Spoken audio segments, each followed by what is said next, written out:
د غزواتو بیان شروع کیږي. اولنی هغه غزا چې په هغه کې د کافرانو سره مقاتله او د کافرانو سره مخامخ کېدل راغلي دي، هغه د بدر غزا ده. نو نن به ان شاء الله د بدر هغه غزا تفصیلا بیانېږي. د هجرت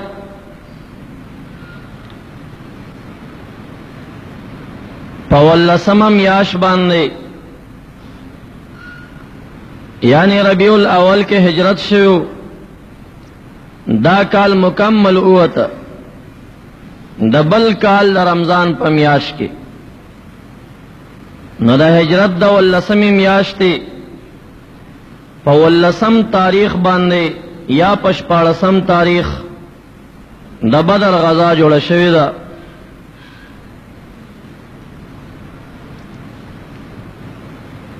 د دې نه وړاندې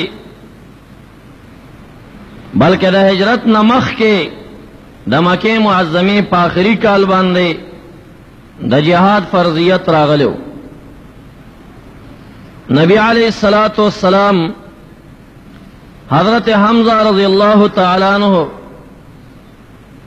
یا ابو عبیدہ صاحب یا بعض نور صحابه کرامو په مشرۍ باندې ځینې سریې بعضې ځایونو ته لېږلي وي.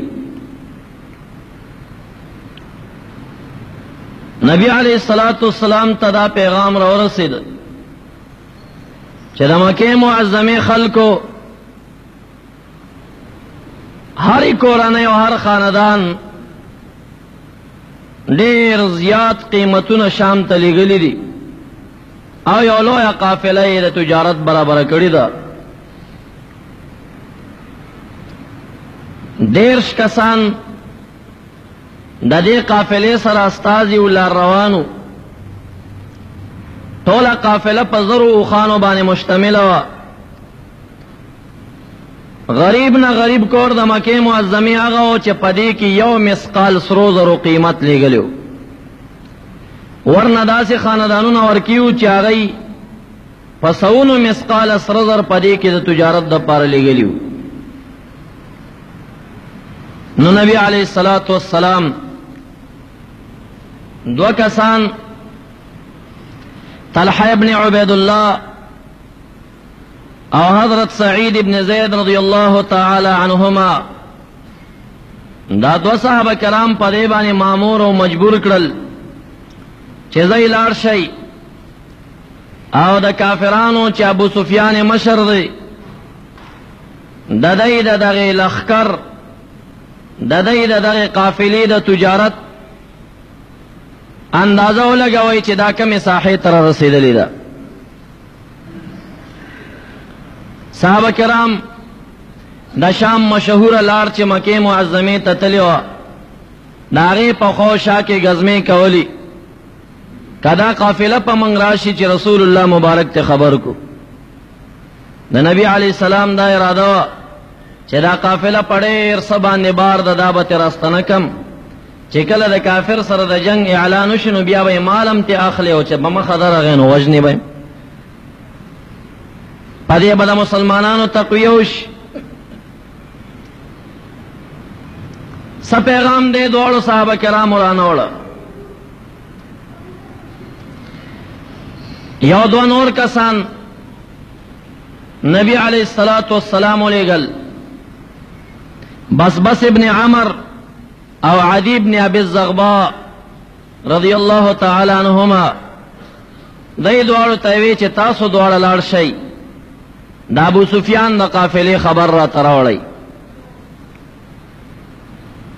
د بدر سره نږدې یو کوی و قافلې به چې څومره راتلې نو بدر ته به ضرور ذکر راتلې چې د بدر نه بیا د مکې معظمې پورې په لاره نږدې اوبه نه راتله.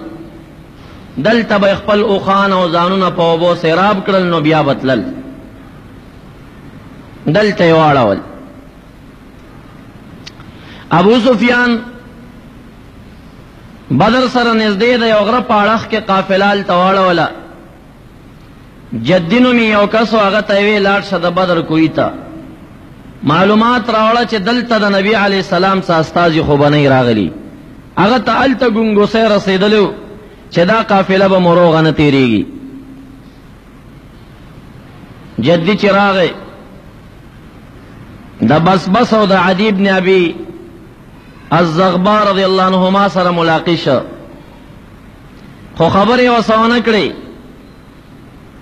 دلته یو دوه زنانه وي، د هغې نه دې صحابه کرامو تپوس وکړه چې تاسو ته معلومات شته دی دلته قافله راغلي یا نه؟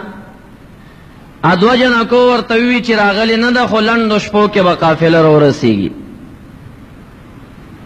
جدي د دې تالاش نه ګمان وکړه چې دا دوه کسان ولې پوښتنه کوي، دې کې څه چل دی. دواړه صحابه کرام ستانه شو نبی علیہ السلام په اړخ باندې. جدي په جلتۍ سره لاړه ابو سفیان ته وی نور نیم خبر، خو دوه کسان رااله د زنانو نه تالاش کولو، دې کې څه خبره شته؟ ابو سفیان ډېر هوښیارو، قافله د غره په اړخ کې هلته چوکړه، راغی وی دې دواړو کسانو خپل اوښان کم ځای کې سملولي وو، وی دغه ځای کې هلته یو پچه پرته وه د اوښ، پچه راواخېسته چې ماته یې کړه، په هغې کې دننه د کجورې زړی و، زړی چې وکتو والله العظیم دا د یثرب کجوره ده. دا خلک د یثرب دي، د مدینې منورې دي، د دې نه معلومات. قافله یې ستنه کړه د بحر په اړخ باندې او د دې لارې نه چپه چپه ډېر په لرې لار باندې راتاوه کړه، په دې رانغی. لیکن یو کس د دمدمه په نوم باندې هغه یې په اوښ باندې سور کړه چې جلتۍ سره مکې معظمې ته لاړ شه، او چې کله ورسېدې نو خپل ګریوان او جامې وشلوه او د جبل ابي قبیس په سر ودرېږه او د واویلا چغې ووهه چې نر ښځې د مکې معظمې راغونډ شو، بیا ورته ووایه چې ستاسو ټول مال محمد رسول الله لوټ که زر راوځئ. استازی یې هلته ولېږه، په دې یېرېده چې د شا د اړخه راپسې څوک رانشي.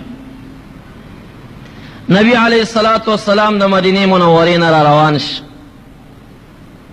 د یک شنبې ورځ ده، د رمضان د روژې د میاشتې 12مه ورځ ده.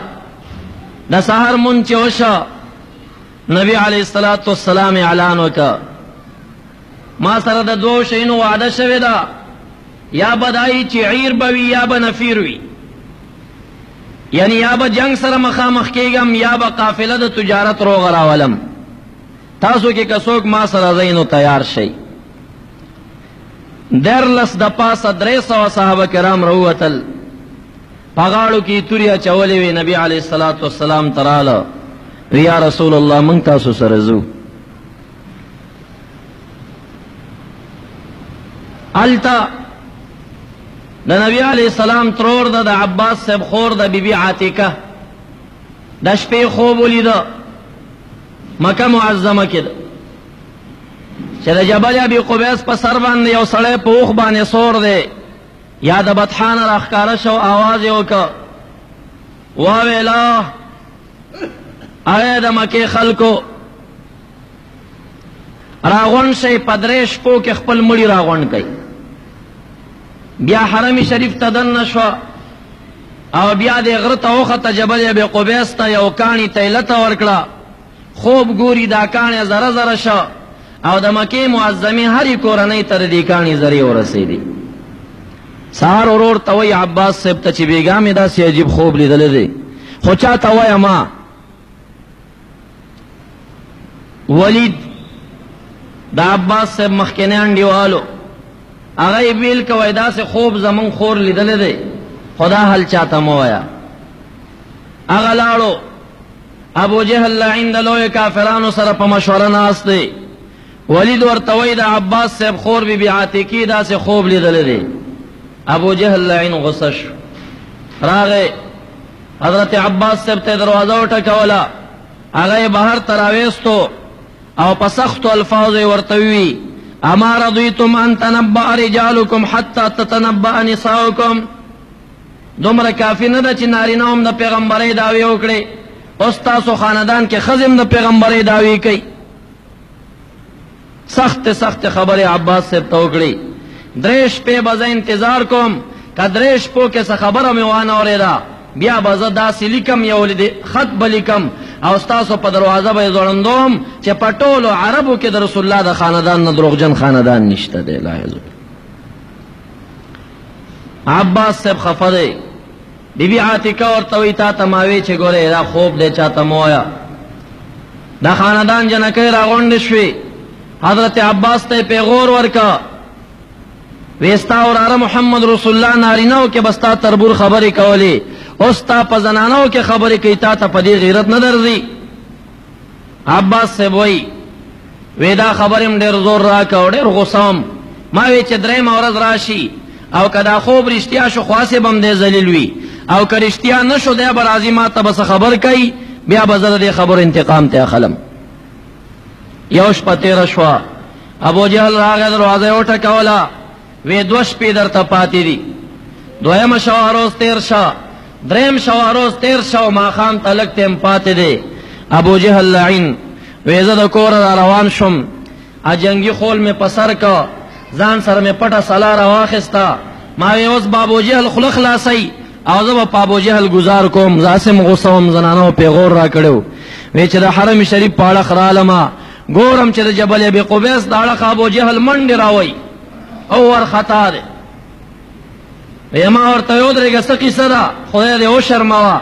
وی راته وی ته خبر نه یې، دومدمه را رسېدلی دی او زمونږ ټول مال قافله چې کوم هغه محمد رسول الله چور کړی دی.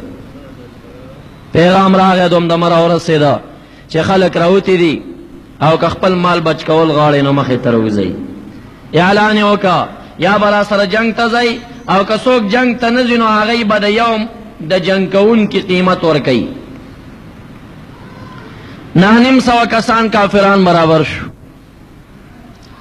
عتبه او شیبه راغله، دا دواړه اگر که کافرانو خو لیکن ډېر متشدد نه و.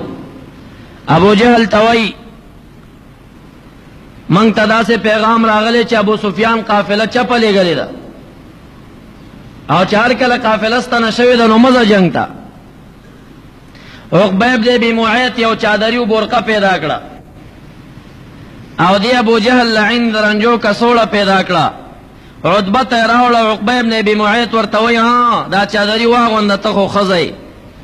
ابو جہل ورتا دا کسوڑا ورکڑا استرگی دے توری که تاسم خزل تخپل استرگی توروا. عتبہ پدے کے غصہ شو، ورتوی دا بدر میدان کے بزما استا پتہ لگیگی، پا غصہ را روان شو. شیبہ وروری وائم را روان کا، ولیدی ور آرہو آغیم را روان کا اور آئے واسطا یا ای زویو. عتبہ ورتوی پلا رکے دا سراقہ پکلی منگ تیریگو دا غصر زمانگا دشمنی تیرا شوی دا دا غی بس چل کیگی.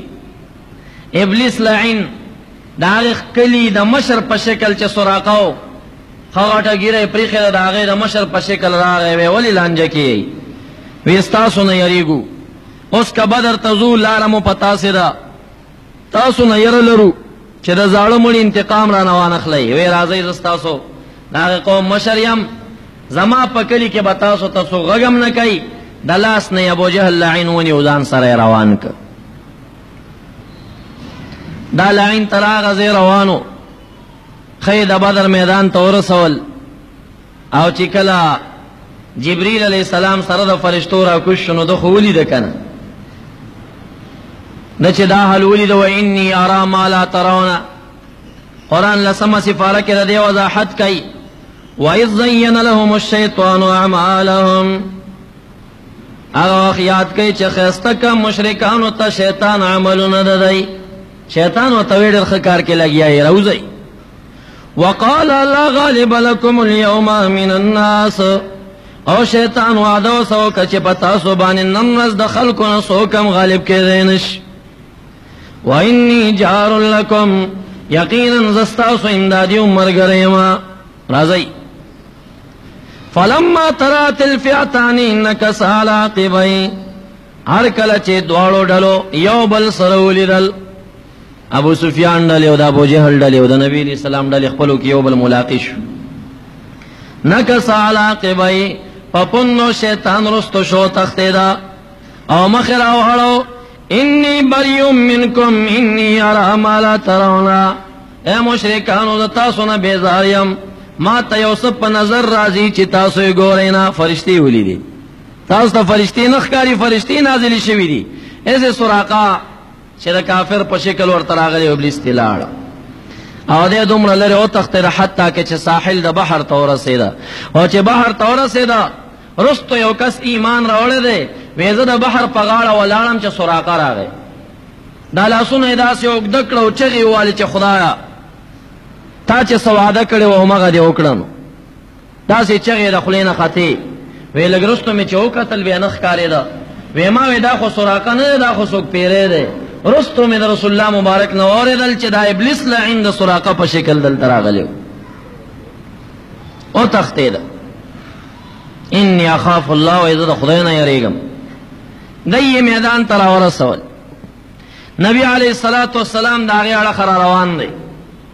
دواړو استازو ورته خبره داسې وکړه چې داسې یو کس راغی، خو غالب ګمان زمونږ دا و چې دا د ابو سفیان د ډلې د لښکر څوک و. نبی علیه السلام ته دا پیغام ورسېده چې قافله ستنه شوې ده، خو یو ځل به بدر ته حاضري کوو. صحابه کرام ورسره دي روان دي. یو مقام ته ورسېدل، پاغې کې یو بانډه چې دی اوښی د مخې لاس نه نیولې ده، پړی لاس کې نیولې دی، اوښه را روانه ده. دی ورته وایي قافله چرته ده؟ وی د چا قافله؟ وی د ابو سفیان. وی تاسو څوک یئ؟ وی موږ د محمد رسول الله صلی الله علیه وسلم ملګري یو. وی محمد رسول الله تاسو کې شته دی؟ وی یاو. وی ما ته یې وښی. نبی علیه السلام ته راغی، وی ته د الله پیغمبر یې؟ وی یاو. اوښې ته یې ګوته ونیوی، زما د اوښه د دې په خېټه کې څه شی دي؟ رسول الله مبارک پې پوه شو، خو غلی حیا ورله. د نبی علیہ السلام یو غلام و سلمہ ابن سلامہ ابن وقش نامه وه، هغه ورته وایي ته په محمد رسول الله دا اعتراض جواب خو زم در کولی شم. نکحتها فهی حبلا منکا، دې اوښې سره تا بدکاري کړې ده، د دې په خېټه کې ستا مرداري پرته ده. دی وی صحابه کرام پسې نه پوهېږي، انبیا پسې نه پوهېږي. رسول الله مبارک ته حیا ورله غږې ونه کړ. خود رسول الله یو غلام جواب ورکوي، وی تا ورسه بدکاري کړې د هغې نه څه پراته دي. نبی علیہ السلام په دې خفه شو. صحابي مبارک ته وایي افحشت الرجل، ډېر بد کنځل دې ورته وکړه. د صحابي مبارک نه یې مخ واړوئ نه، ما چې ورته جواب نه ورکوو تا ولې ورکوو؟ نبی علیہ الصلاة والسلام مبارک را روان دی. میدان ته چې ورسېدل تپوس یې وکړه کافران کم ځای دي. پیغام ورته راغی چې د غونډۍ په هغې اړخ کې دي. خو رسول الله مبارک په داسې یو میدان واړول چې هغه اوچه کلکه مټینه خټه وه. صحابي مبارک راغی، یا رسول الله دا تاسو ته د خدای نه وحی ده او که تاسو د جنگ د چل د وجې نه دا ځای مختار کړی دی؟ وی نه، دا خدیعه ده، چل دی. وی یا رسول الله دا د جنگ ځای نه دی. که باران در باندې وشه اسونه به دې خویږي، پیدرو کسان به مزل نشي کولی، دا ښځه نه دی. لږ د دې نه کوز شه لندې خوړګي ته، لندې اوار ځای ته لاړ شه او داسې اړخ کې شه چې اوبو ته هم نږدې او دا شګلن ځای په دې چې کله باران وشي نو هغه به ښه جنګ ته جوړ شي. کافران به راشي په مټین ځای باندې به شي، د هغې به اسونه هم خویږي او پیاده کسان به هم خویږي. رسول الله مبارک خاموش شو. جبریل علیہ السلام راغی، وی یا رسول الله دې صحابي چې کومه رایه درکړه خدای تعالی وایي دا رایه ښه ده، په دې عمل وکړه. ورکوز شو هغه ځای ته. رب ذوالجلال باران راوسته او هغلته یې شګې راغونډې کړې، ښایسته ښایسته ډنډوکي ځان ته جوړ کړه. د بدر د کوهي اوبه خو دومره زیاتې نه وې چې دومره سونو خلکو ته دې ورس. لږ وخت چې د هغې نه اوبه وڅکل شي اوچې شوې او دا ډنډوکي د صحابه کرامو سره ډنډونه ډک پاتې شو، کافران بیا اوبو پاتې شو، هغې سره بیا اوبه نه وي. په اوار میدان کې اوبه نه ټینګېدې.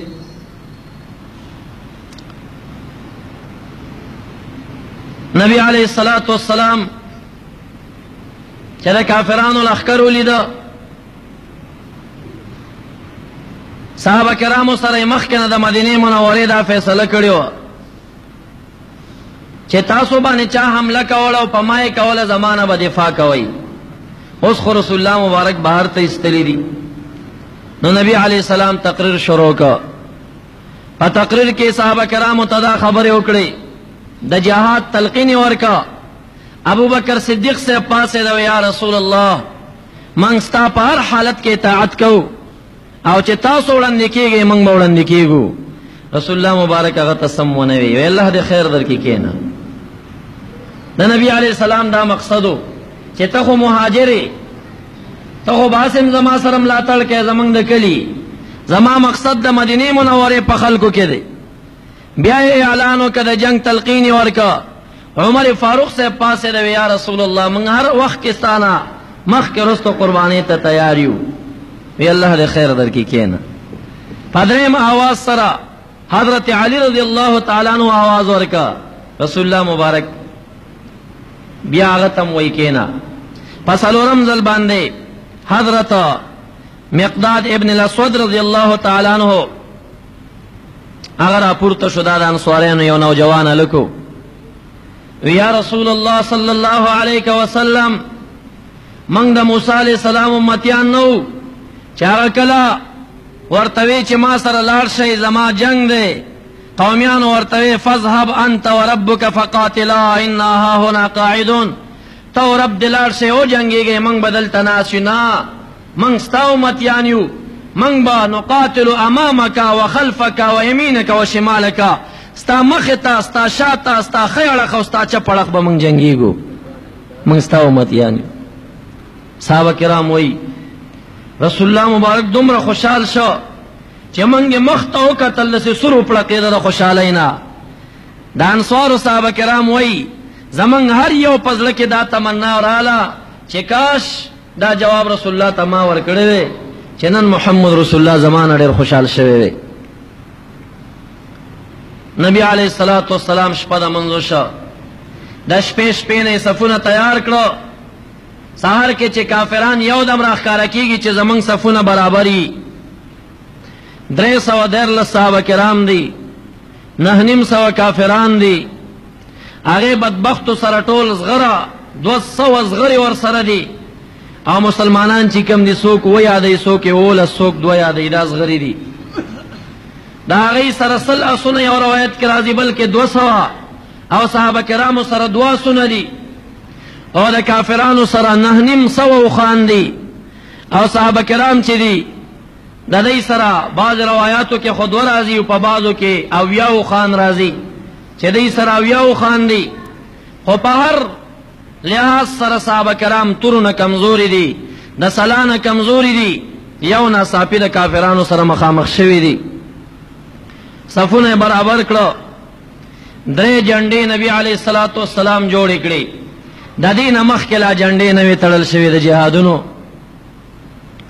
اوله جنډۍ د مهاجرین بیل کړه، یو صف ورنه جوړ کړه چې ما سره د مکې معظمې کم مهاجر راغلي دي. د هغې جنډۍ حضرت مصعب ابن عمیر رضی الله تعالی عنہ تلاس کې ورکړه. وی هغه جنډه به تا سره وي.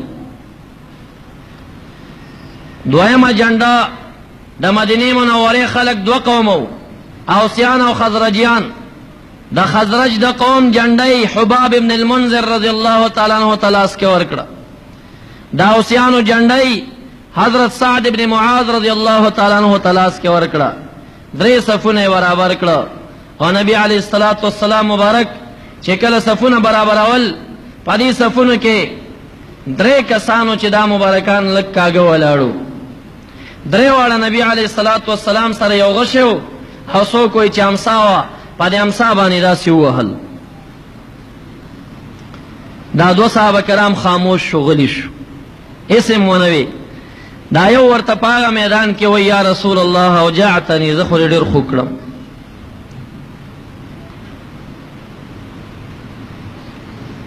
نبی علیہ الصلوۃ والسلام یا صفونه برابرئ یا ورته ودرېده اوس به ما نه انتقام اخلي.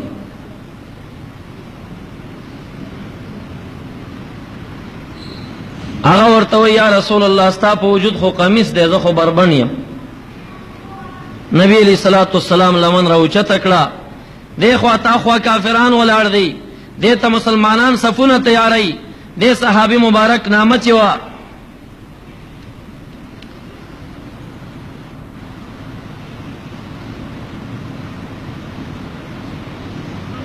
دا صحابي مبارک چې اسود نامه وا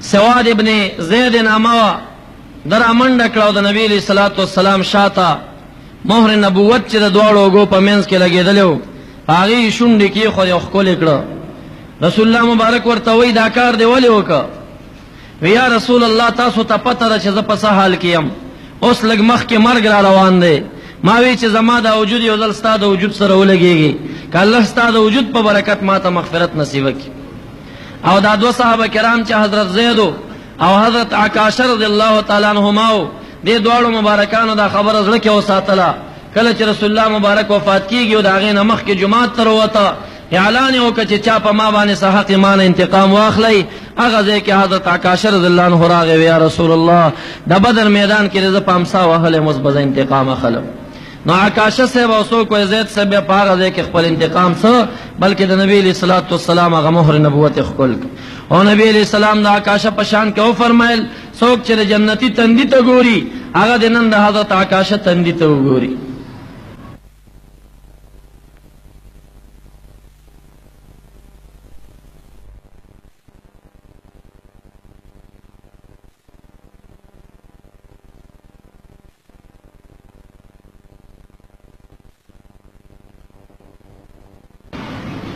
یو اسی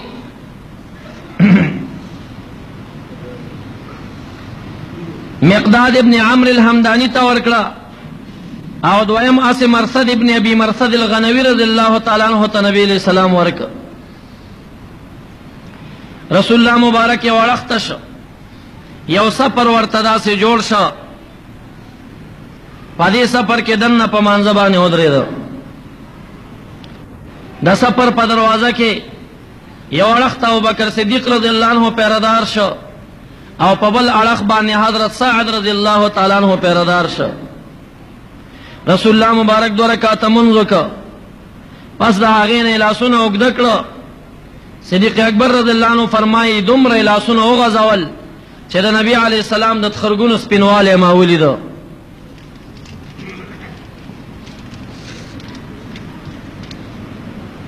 دعا کوي الہ العالمین مکہ معظمہ کے دیر لسکال دعوت میں وہ چلو او مدینہ منورہ کے صد پاس کال دعوت میں وہ چلو دیر لس د پاس 300 کسان میں برابر کړی دي الہ کنن زما د دې وړي ډلې امداد کې وای کا او که امداد نه کې الہ العالمین د قیامت د ورځې پورې به بیا ستا نامم څوک په خوله باندې وانخلي عجیب الفاظ وای صدیق اکبر صاحب را منډه کړه نبی علیہ السلام د شاته لمن نه ونیو یا رسول الله بس کوي تاسو داسې الفاظ استعمال که ضرور امداد راځي رسول الله مبارک لاسونه نور مقد کړه ویلاه دیر لس کاله میں مکہ معظمہ کې دعوت چلو صد پاس کال میں مدینہ منورہ کې دعوت چلو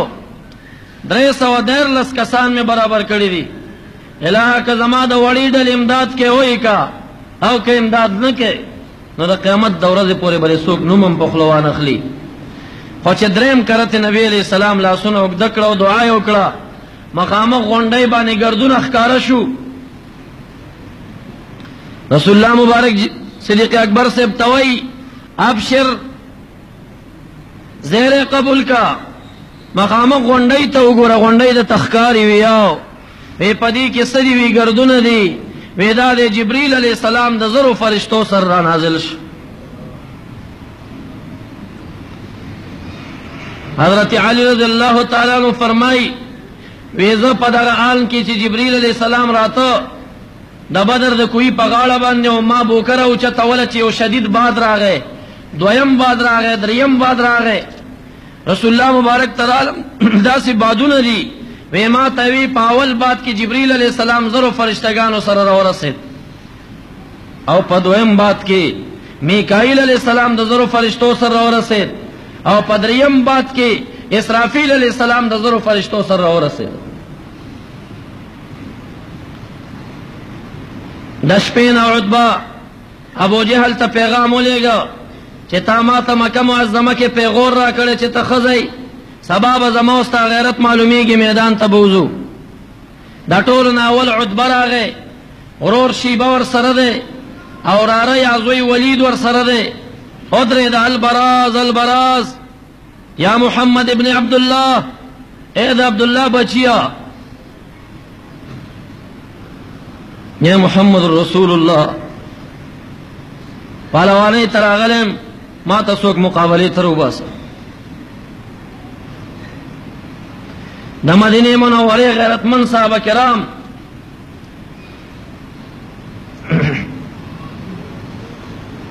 دا ټولو نه اول مقابلې ته وځي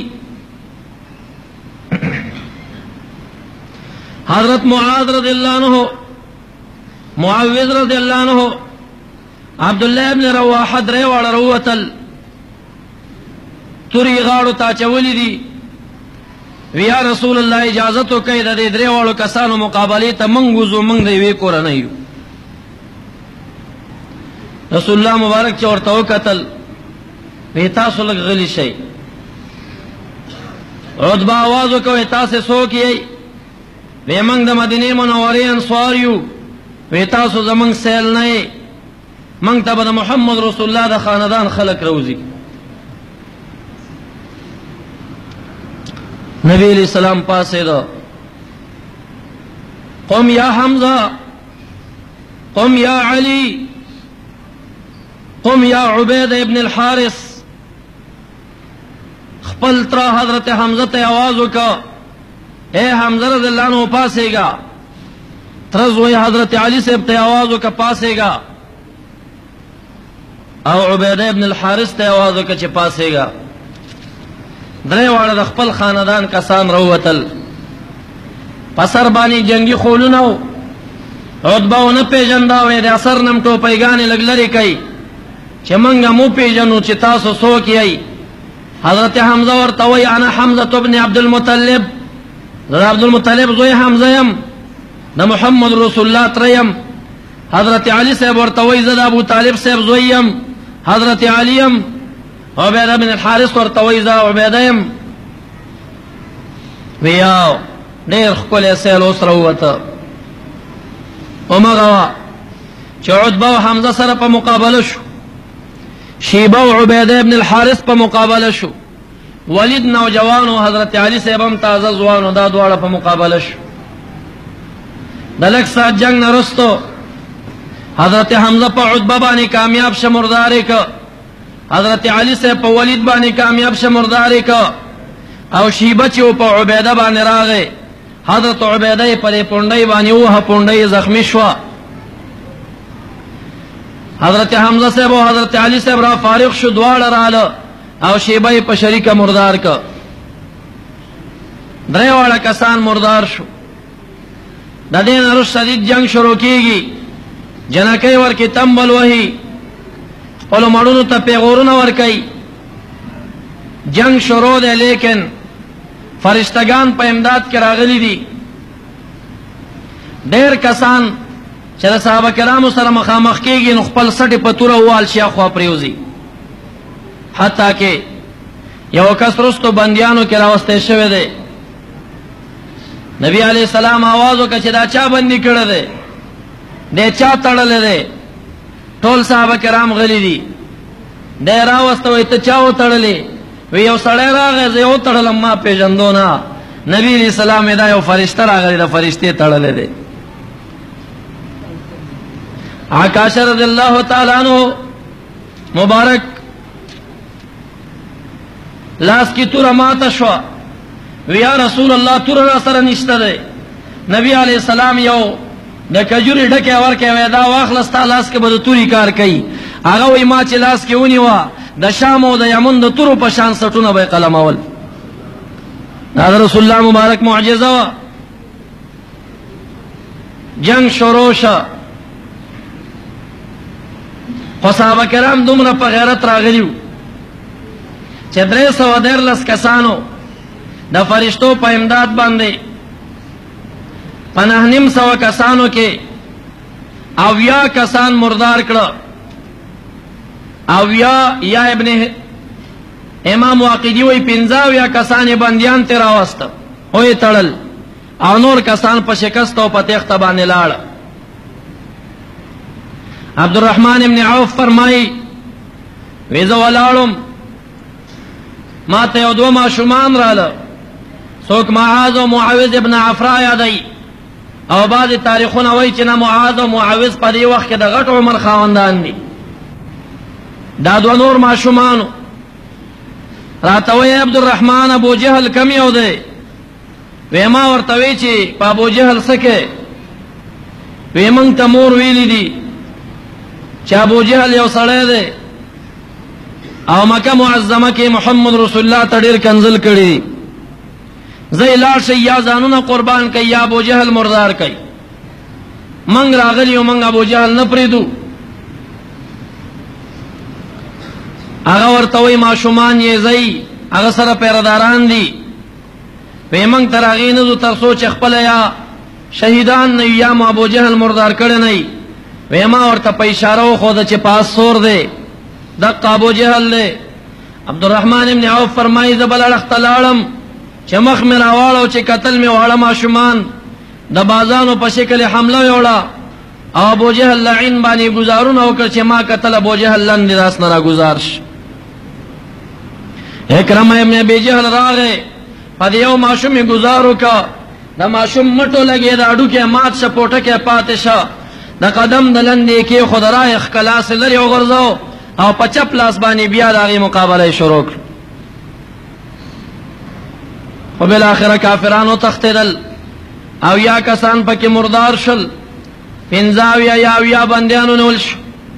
امیه ابن خلف د هغه لعینو چې کم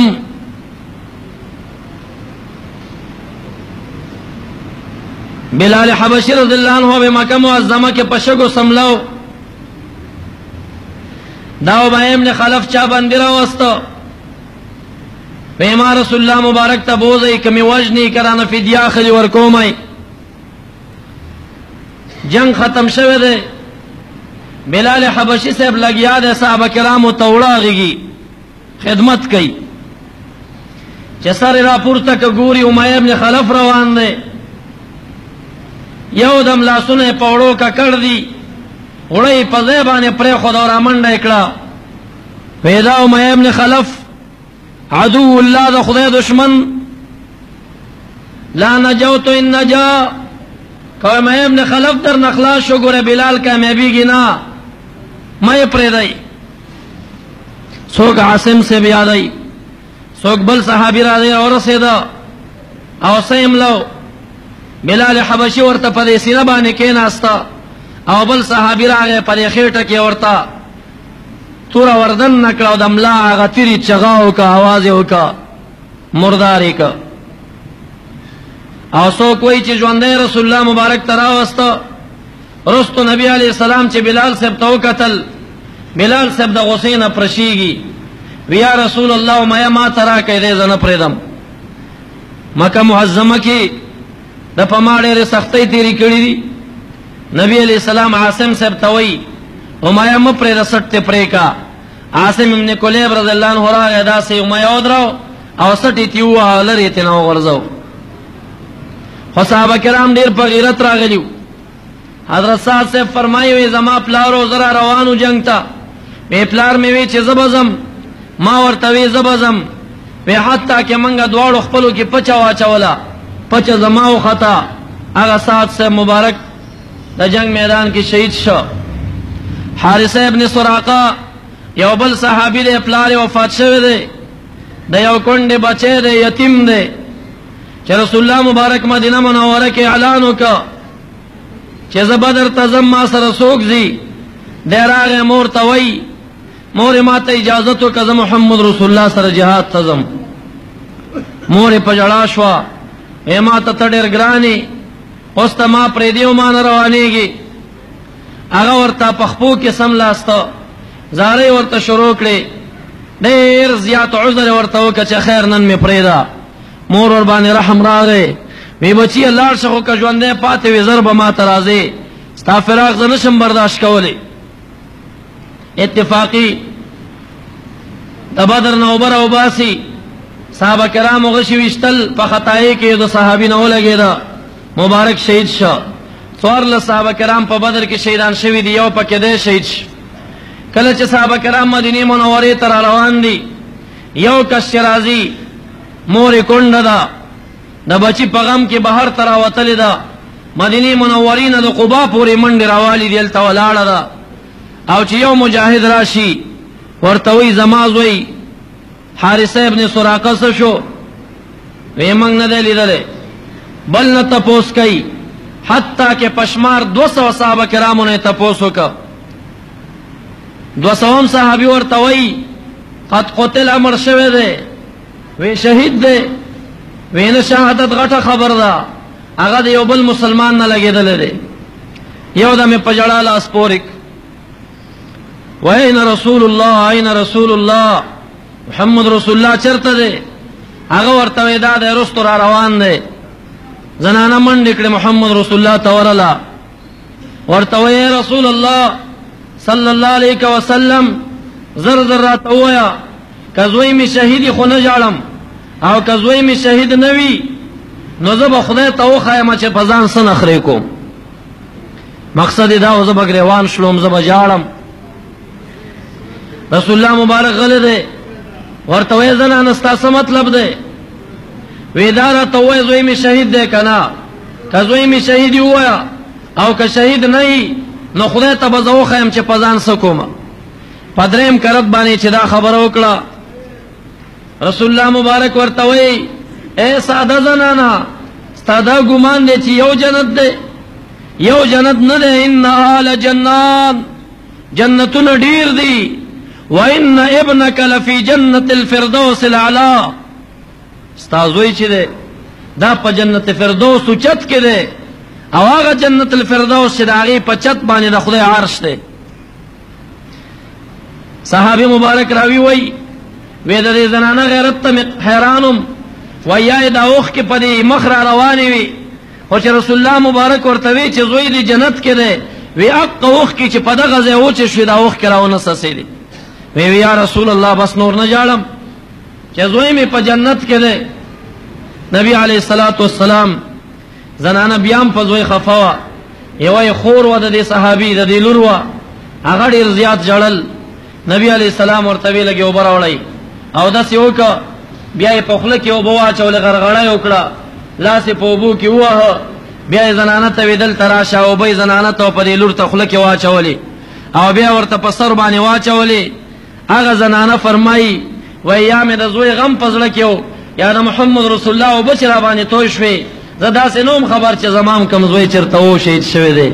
ډېره زیاته خوشحالي په ما باندې راغله. نبی علیه الصلاة والسلام مبارک واپس را روان شه. عبدالله ابن مسعود رضی الله عنه دې وخت کې نوی ظلمی شوی، په لار کې را روان دی. یا رسول الله زه خو وروستو خبر شم، ما ته مو څه غذا ساتلې؟ وی د بدر میدان ته لاړ شه، که چا کې لږه سایې مردارې کا، ته به غازي شي به مردار شي. وی چې لاړم یو کم او یا ټول مردار دی. ابو جهل کې لږه لږه سا خوځېږي. وی چې ورلم د خولې نه دا آواز را وباسي، په دې خفه یم چې د دیکان بچو وژلم، په دې خفه یم چې د دیکان بچو وژلم، کش کې یو سیل وژلی وی. دا بېدینه په دې وخت کې هم دا غیرت خبرې کوي. وی ما ته سټ پرې کو، خو د خولو نه یې د خولې نه د سپي په شان غپا راله. وی ته ویرېدم، وی بیا ورلم غوږ او پوزې مې ته پرې کړې، په ټوټه کې مې واچولې، نبي علیه الصلاة والسلام ته مې راوړې چې دا د ابوجهل غوږونه پوزې دي. حضرت جبریل علیه السلام راغی، وی یا رسول الله مکه معظمه کې دی عبدالله ابن مسعود صاحب د سورۃ الرحمن پاڼه په بیت الله وې ځانده کړې وه، ابوجهل په څپېړه والی او تاسو خفګان کوو، د ژړل. ما هغه وخت کې خندلی و، زما خندا په دې حال باندې وه چې دا عبدالله ابن مسعود صاحب به غټېږي او دی ابوجهل لعین نه به د هغې څپېړې په مقابله کې غوږونه او پوزې پرې کوي. او یا کسان یا پنځه بندیان راوسته مدینې منورې ته، او بیا په مدینه منوره کې چا فیصله وکړه چې دا خوشي کوي، چا به وی چې نه فدیه ته واخلئ، چا وی قتل کوي. عمر فاروق صاحب راغی وی یا رسول الله زما پکې ترور زوی راغلی دی، زه به خپل د ترور زوی مردارومه. نبی علیہ السلام ته ستا پکې تر عباس بندي دی، ته به خپل تر وجنې. ابوبکر صدیق صاحب ته ستا پکې زوی عبدالرحمن بندي دی، ته به خپل زوی وجنې. رسول الله مبارک د نور صحابه کرام رای ومنله. مشهور صحابه کرامو فدیه ته واخلې، مسلمانان غریب دي، فدیه شروع شو. ابوبکر صدیق صاحب وی زرا عالم رسول الله مبارک مسجد نبوی کې ناس دی جاړي. ما ورته یا رسول الله بمتب کې ولی جاړي؟ وی جبرئیل علیہ السلام راغی وی زمونږ استاد په فیصله رب ذوالجلال ډیر خفه دی. وی کچرته په مدینه منوره می عذاب راوسته ستا وجنه په نه راولم، که په مدینه منوره می عذاب راوسته ټول د مدینه خلک به می هلاک کړي، یو عمر فاروق به می خلاص کړي وي. تاسو ولې داسې فیصله کړې ده چې فدیه تی نه واخلئ؟ هغې پورې به فدیه نه اخلئ حتی یسخن فی الارض، تر دې چې په ځمکه کې ضرب پرې باسئ. تاسو به دا داسې سرونه ټیکټ کړي چې بیا کافران مقابلې ته نه راتلې. فدیه شروع شوې وي، د هر چا نه فدیه اخیستل کېدې. د نبي علیه الصلاة والسلام تره عباس صاحب د رسول الله مبارک د عایشې بیبي د کوټې په خوا کې یو کوټه وه، په دې کې په زولانو تړلی و. ټوله شپه عباس صاحب انکي کول، رسول الله مبارک په کټ کې اوښته راوښته. بیبي عایشه ورباندې پوه شوه